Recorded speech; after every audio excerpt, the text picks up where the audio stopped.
After his victory over the weekend over Josh Emmett, Lerone Murphy moves up 2 spots in the featherweight rankings to number 8 position. Josh Emmett drops 2 spots to number 10.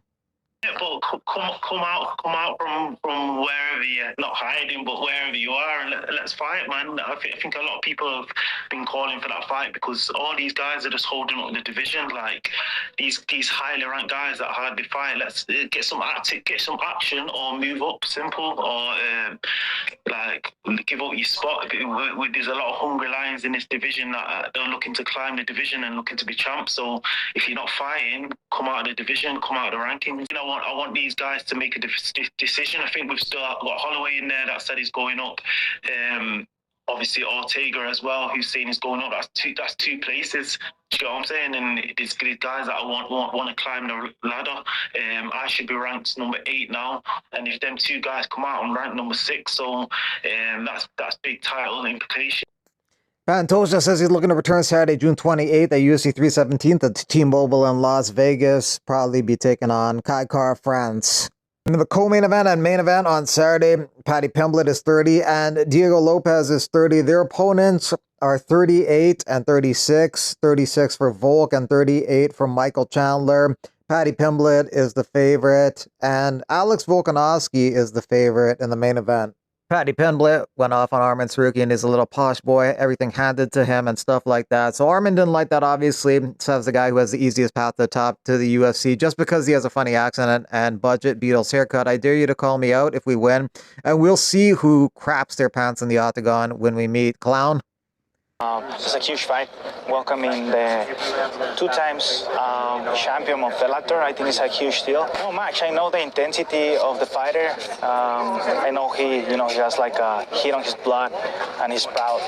So there's no much that I can expect, but what I already know, that he's a great fighter. After 2 losses, sometimes you do the mistake of like trying to rush it, get back in there as soon as possible. And this time I wanted to take some time off, and after I came back, I've been months training, because I thought I was going to be fighting in Mexico City. So I've been training since like last year from like October. So I'm in shape since then. I was trying to go out and fight in Mexico. I love fighting in Mexico, but since the UFC offered me this fight, they wanted me to welcome Patricio Pitbull to the UFC. If there's like any point to prove to anybody, not to me, I already know what I'm capable of doing. People already knows what I'm capable of doing, the UFC as well. As we know, Belal is an awesome, not only human being, but an amazing training partner and fighter as well. And, I'm surrounded about like a great group of people, all with championship mentality. I think a win on top of Pitbull will put me right into the title conversation. But I don't want to like step too ahead, First thing first is which is fighting Pitbull. Diana Belbita retires after her loss to Diani Barboza. It was fun fighting at the highest level. I never even dared to dream that I'd get there, but I ended up spending my last 6 years fighting for the best promotion in the world. It was a fun journey and I loved it, and now it's time for me to start a new chapter. Michael Chandler and his wife Bree have a baby, first child they've had that wasn't adopted. His name is Drew Miller Chandler. Chandler, about being called a cheater, says, I'm a guy who tries to do things right, tries to treat people right, do the things with honor and respect. So the cheating narrative is a little tough. It's part of the court of public opinions. You're in a fight or flight, things happen. It's a tough narrative. There's so much video evidence, so it's not necessarily a narrative anymore. He's cheated a lot in fights. Paddy should probably have a long talk with the referees before the fight to make sure they're on the lookout for fence grabs, eye pokes, and strikes to the back of the head. Gamrot tells Tsarukyan to stop looking for easy fights, especially with a clown. Without ambition, you'll never be champion. You got a chance to get revenge, so accept it. So Gamrot's looking to fight Arman. Gamrot's ranked number 8 right now, and Arman's ranked number 1. Gamrot holds a victory over Arman in 2022, a 5-round decision. I'm excited for this matchup on April 11th. She's a game opponent. I know she's coming out and she's looking for a strong win. She needed to fill out the experience last year with PFL just like everybody else did. And I think now that she has a better idea, she's going to come out hungry for it just like I am. For Miami, I ain't never seen no drip like this.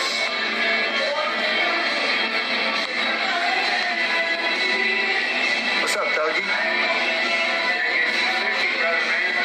Conor McGregor launched Real Meme Coin with Real World Gaming, targeting $1 million in a sealed bid auction for a gaming token, but only raised $92K from 668 investors. So McGregor refunded all investors with plans to relaunch later.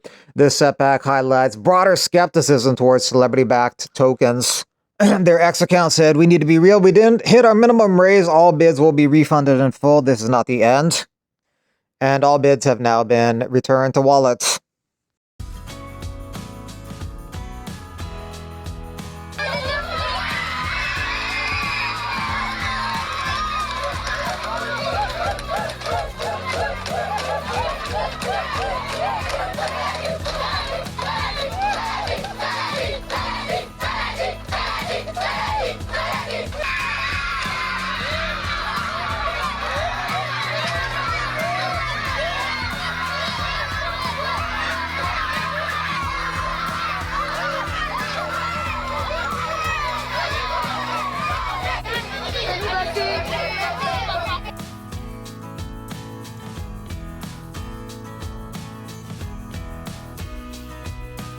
Carlos Prates says he doesn't like 5-round fights. That's why he wants to win the belt and then retire soon.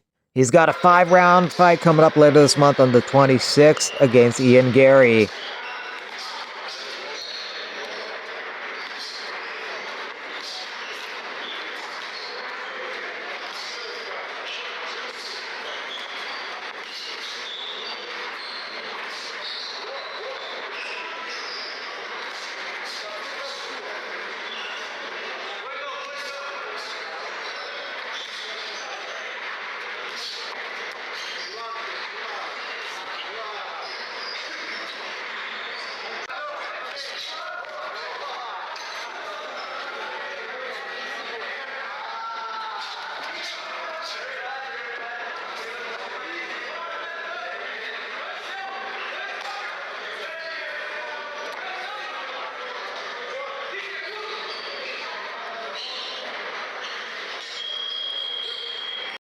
Seatbelts, I think it's just like you get to choose if you want to wear a seatbelt. The government doesn't, they don't wipe my ass for me, and they shouldn't be able to tell me if I want to wear a seatbelt. I personally don't like them because I think, what if you got to jump out of the car and roll, duck and roll? And nobody ever thinks about that. Una caja de 65. Esta es una cajita de 65. Esta es una caja de 65. Ah, eso me queda una muela. Bendito sea el Señor. Pero si usted se come estas de 2 personas. Y Ave María. No se les cobra. ¿Qué dices? Eso a mí me queda una muela. Opa, ey, don Pedro, usted es un abusador, mi rey. El 5, vea. Ah, qué belleza, padre. Se cayó un poquito, vamos a echarle la ñapa, vea qué belleza. Vea qué pala. Vea, ¿sabe qué? Con eso comienza lo... Hey lad, I'm a scouser. We don't get knocked out. Hey, I take that all day. And also, man, I like to highlight Hattie the Batty. It was entertaining. It was almost hurt. He says he's a sorcerer. They don't get knocked out. Ended up finishing his opponent.